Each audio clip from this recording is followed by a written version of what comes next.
তো hello friend, তোমরা সবাই কেমন আছো? মাই ফার্স্ট ব্লগ ভিডিও, জানি না কেমন হবে, আশা করছি ভালো হবে। My first blog video. দেখো, আমি এসছি একটু মাঠ দিকে, আমাদের জমি। দেখো, দাঁড়াও দেখাচ্ছি।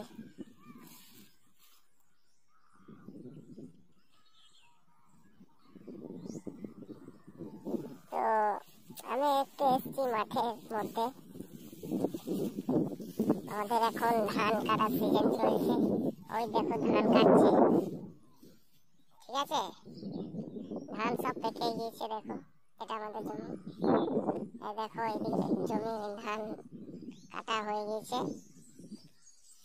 তো ভিডিওটা যদি ভালো লাগে অবশ্যই লাইক করো, কমেন্ট করো এবং সাবস্ক্রাইব করো। পাশে থাকা বেল আইকনটা অন করে দাও, কারণ নেক্সট যে ভিডিও বানাবো সেই ভিডিওটা খুবই শিগগিরই তোমার কাছে পৌঁছে যাবে। তো টাটা, বাই বাই, আবার দেখা হচ্ছে নেক্সট ভিডিওতে। তা ভিডিওটি